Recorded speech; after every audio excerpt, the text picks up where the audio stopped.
Sometimes people in this field are reluctant to mix different kinds of topics. You, however, show no such reluctance. You seem to think that there's something that kind of ties all these weird things together. It's about 18 inches long. What we find on Mars, there always has to be some other explanation. For some, this isn't just a movie. Reality, It's documentation of reality an actual created by collective group thought.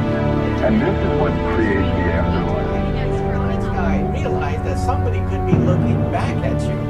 Now, if there is a life form out there, they could be literally millions of years ahead of us.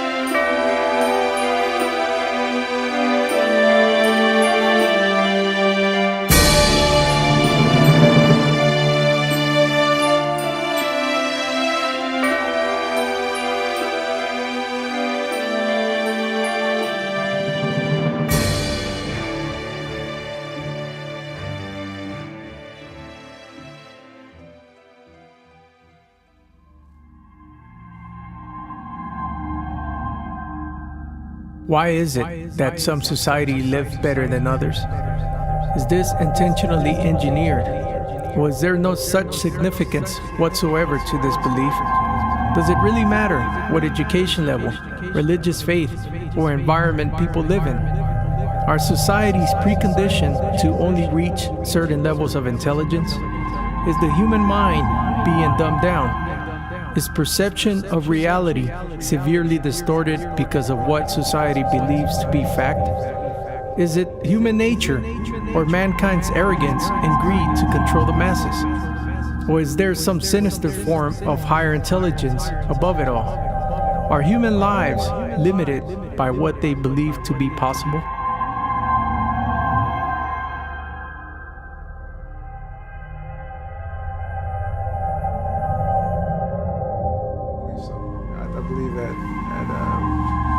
That this is like a school, you know, we get what we can from this and go on to the next from our experiences and the moments that we experience. But a lot of the control, it stretches these moments, it alters these moments where it's like, okay, you're enjoying them, but it's at a cost for something, you know. It might be something when you're a taste, or might be sexual, might be something, but it's something that's sparked by something else external, and you know, it's disrupting us, which makes the school a little more fun, you know, once you see, I guess, the control factor of it, you know, and you know where to go. You start knowing, and you start being able to see, you know, and even that sight goes into the third eye pineal gland. A lot of things I believe are put there to decrease that, and that's the seat of the soul. Some believe the Christ consciousness, you know, which DMT resides and it's injected. You know, you have moments. And me personally, I could say I had a moment of so where it was like I was outside myself, and I felt more than just as physical. So with that feeling, it was. I can say that there's more, you know. This is an experience meant for more, you know, and yeah, I think it's a piece of a puzzle that's grander than what it seems.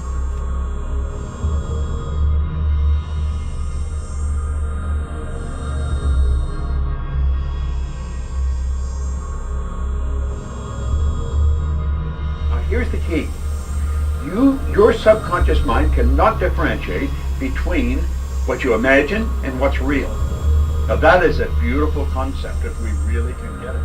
See? The pineal gland, also called the pineal body, pineal organ, pineary gland, third mind, epiphysis, or the third eye, is a small endocrine gland in the vertebrate brain. It produces a serotonin derivative, melatonin, a hormone that affects the modulation of wake-sleep patterns and seasonal functions. Its shape resembles a tiny pine cone. It is located near the center of the brain, between the two hemispheres, tucked in a groove where the two rounded thalamic bodies join. Various research being conducted so far confirms that there are certain periods in the night between the hours of 1 and 4 in the morning where chemicals are released in the brain that bring about feelings of connectedness to one's higher source. While the psychological function of the pineal gland has been unknown until recent times, mystical tradition and esoteric schools have long known this area in the middle of the brain to be the connecting link between the physical and spiritual worlds. Considered the most powerful and highest source of ethereal energy available to humans, the pineal gland has always been important in initiating supernatural powers. Development of psychic talents has been closely associated with this organ of higher vision. Now, the subconscious is your emotional mind. And you've got to get it in the emotional mind if you ever want to act on it. Medical science refers to the pineal gland as the atrophied third eye. By the age of 12, it is already calcified and hardened, and by adulthood, it is dormant and atrophied from lack of use. Recent research reveals that fluoride, which is a toxic additive to our water supply and toothpaste, accumulates in the pineal gland where it wreaks havoc. Outdoor activities, eating less sugar, and eliminating processed foods and fluoride from our diet can help to revitalize them.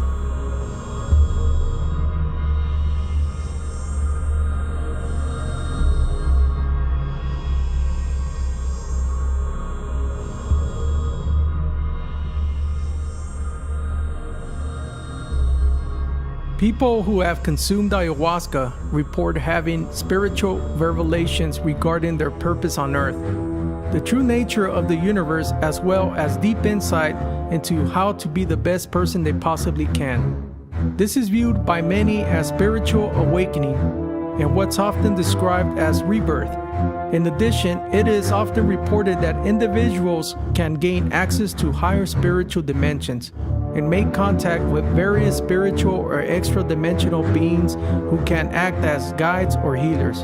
For various reasons, some shamans and experienced users of ayahuasca advise against consuming ayahuasca when not in the presence of one or several well-trained shamans.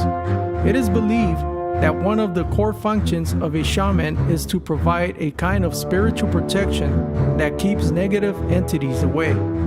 This includes not only spirits, but other shamans referred to as brujos, who practice a form of shamanic witchcraft and can enter the space and attempt to harm people having consumed ayahuasca. Ayahuasca contains the vital component DMT, which is crucial for awakening.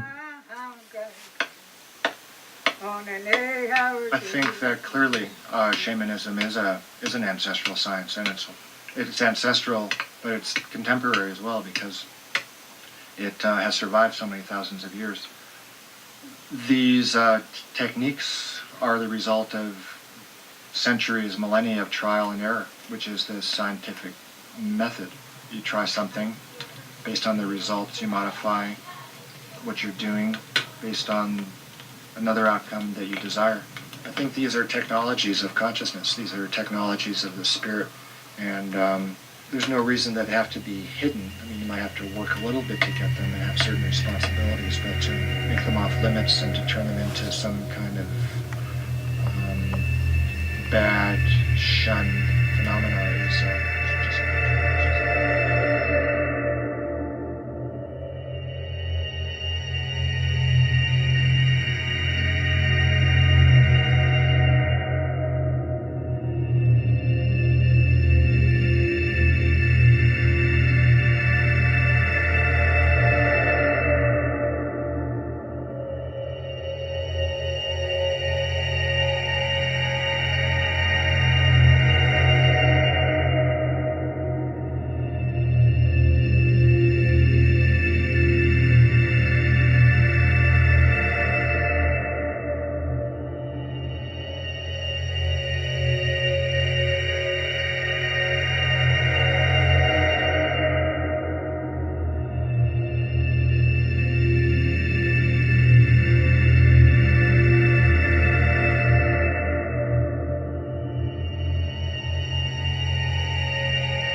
Evelyn, do you have a ritual where somebody could just do it once a week for just general things?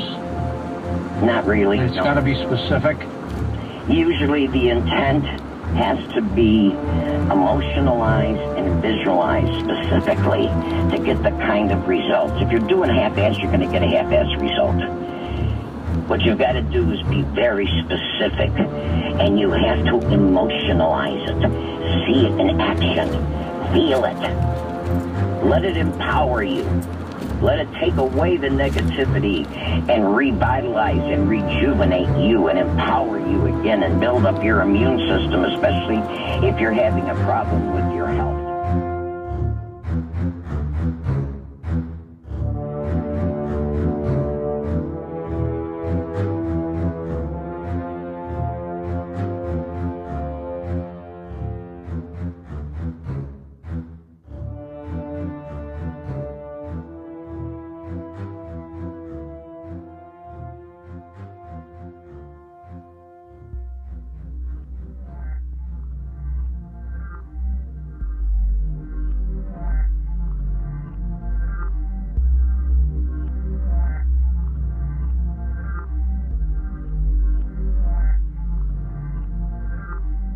Autonomy can be defined as the ability to make choices according to one's own free will. Whether or not that will is free isn't relevant here, only that it feels free. If we feel coerced by even an internal pressure like guilt or shame, to say nothing of external pressures like other people, our feeling of autonomy vanishes. Examples. In the United States government, autonomy refers to one's own self-governance. Autonomy in the workplace refers to how much freedom employees have while working. For some other organizations, autonomy means employees are allowed to set their own schedules. In other organizations, autonomy means employees can decide how their work should be done. Free will is the power of making free choices that are unconstrained by external circumstances or by an agency such as fate or divine will. In theology, religion, it is the concept that God gave us the ability to do evil or good.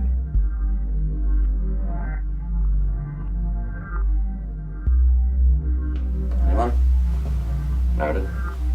Having two opposing beliefs at once and believing that both are true.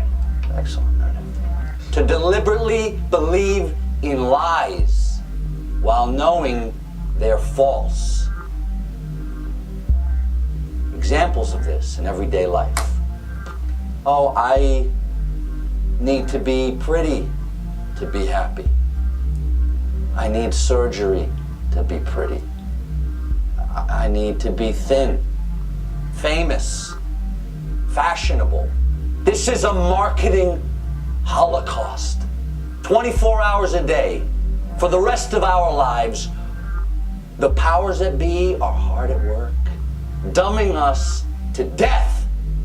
So, to defend ourselves and fight against assimilating this dullness into our thought processes, we must learn to read, to stimulate our own imaginations, to cultivate our own consciousness, our own belief systems. We all need these skills to defend, to preserve our own minds, our own minds, our own minds, our own minds, our own minds, our own minds. Doublethink, the suppression of autonomy. There is a great concept in George Orwell's dystopian classic, 1984, known as doublethink. Doublethink is a mechanism for the novel's totalitarian government to control the populace. Doublethink is a kind of mental trick you play on yourself. It requires you to hold two mutually contradicting beliefs at the same time in one concept. Examples. A politician believes in general openness, yet the need for secrecy in certain things. A salesperson convinces themselves that their company products are the very best, yet they personally prefer a competitor's product. The terrorists attack us because they hate our freedom. That's why we need to give up our freedoms in return for security. Doublethink goes even further. It means also the ability to believe that black is white and more, to know that black is white, and to forget that one has ever believed the contrary. Corporate culture is mirrored in doublethink, in particular those executives and companies that were raised on a steady diet of traditional management orthodoxy have become blind to its inner contradictions.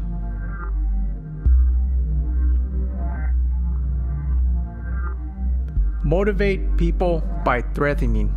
Foster creativity and innovation by micromanaging. Inspire people by enforcing conformity. The kids playing pigs are leading a revolution against the farmer. It's all based on a new book, Animal Farm.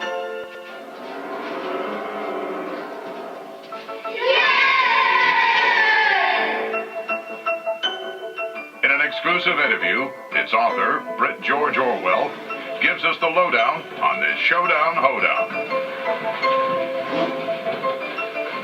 The actual details of the story didn't come to me for some time, until one day I saw a little boy, perhaps 10 years old, driving a huge cart horse along a narrow path and whipping it every time it tried to turn. It struck me that if only such animals became aware of their strength, we would have no power over them, and that men exploit animals in much the same way that the rich exploit the proletariat.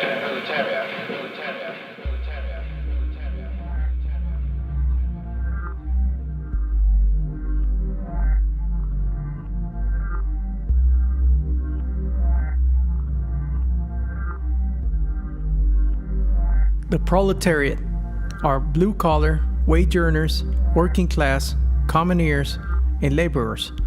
Karl Marx and Friedrich Engels anticipated the question as early as 1848 in the Communist Manifesto.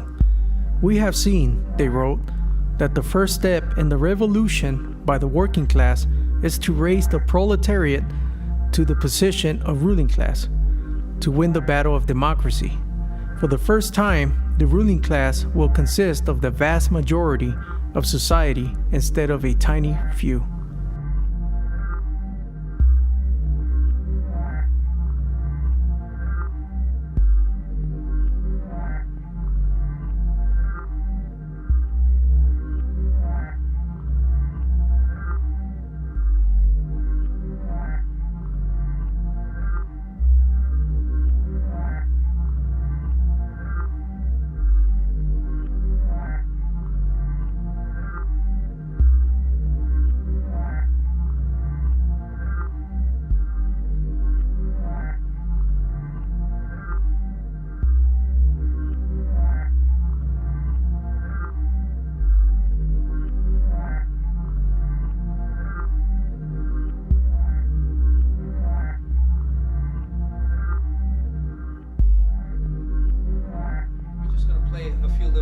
A few little mind games here, and this is a test. And what you're going to see is a basketball team, and there is a white team and a black team, or their jerseys are white and black. And the goal is to count the number of times the team in white passes the basketball.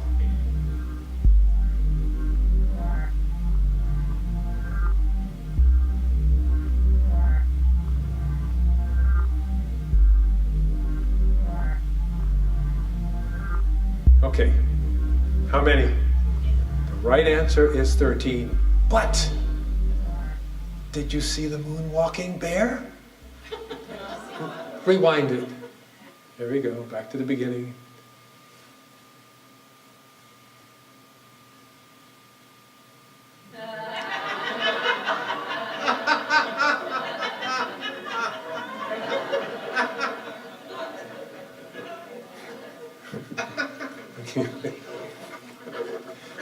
So there's all this information passing through your mind. The unconscious part of your mind saw all of that.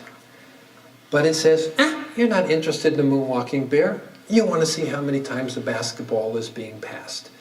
And this, of course, these are the kinds of tricks that are used in advertising and propaganda.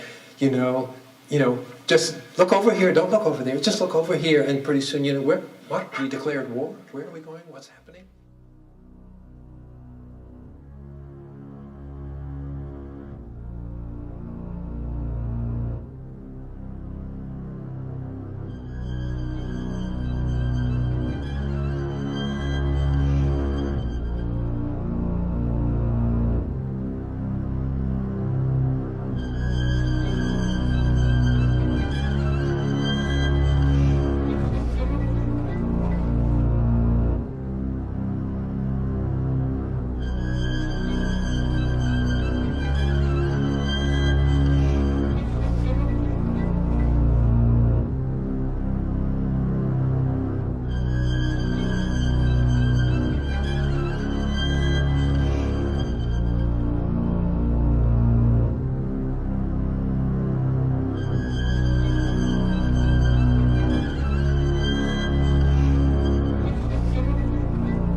My name is Giovanni.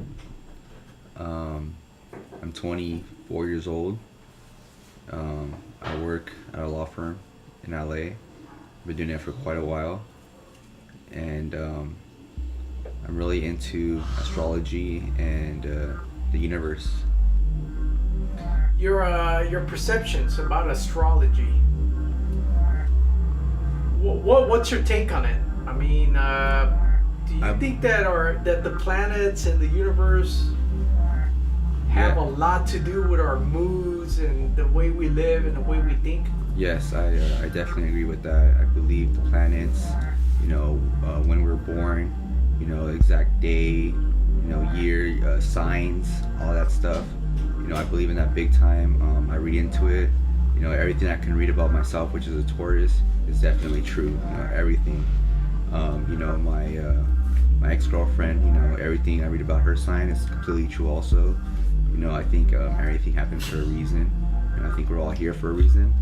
I feel like we're destined to do something, whether it's hopefully good or bad. I definitely believe the planets have a big effect on our personality and our moods and why we act a certain way. Is it coincidence or reason how astrology, numerology, and MBTI assessment have similarities in the explanation of different types of personalities? Astrology uses the planets in the cosmos. Numerology uses different types of mathematical formulas, while MBTI assessment uses a psychometric questionnaire. But all three methods can describe a reference in how people perceive the world and make decisions. Now, if we bring numerology into perspective in comparison to astrology, numerology falls short in detail compared to astrology, but the concept is still the same. The methods of which I'm speaking of are defined differently, but similar in regards of the reference how people perceive the world and make decisions.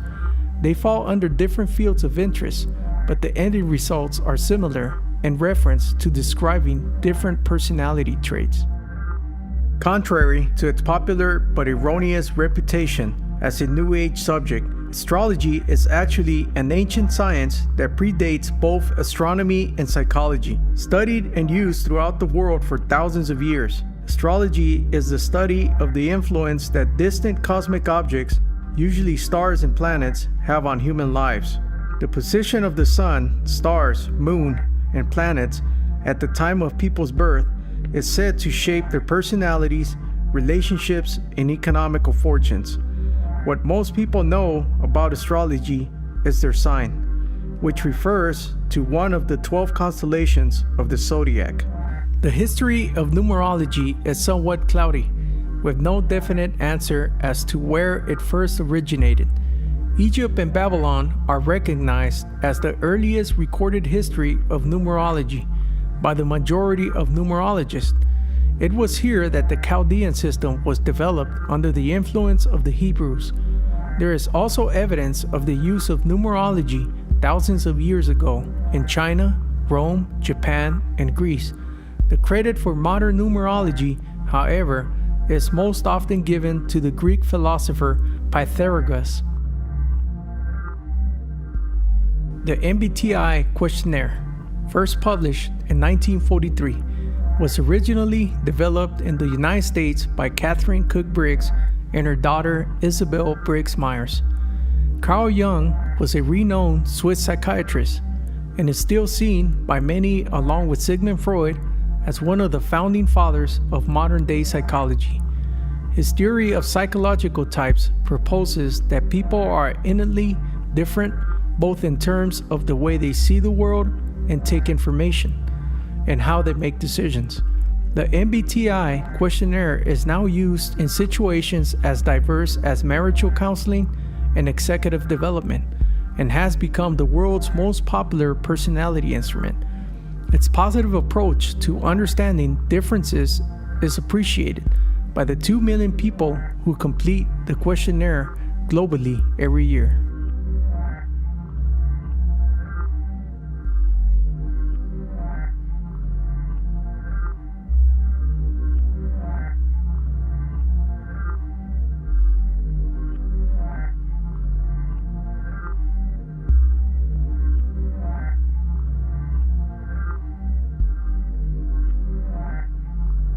The question is perception, concept, and belief.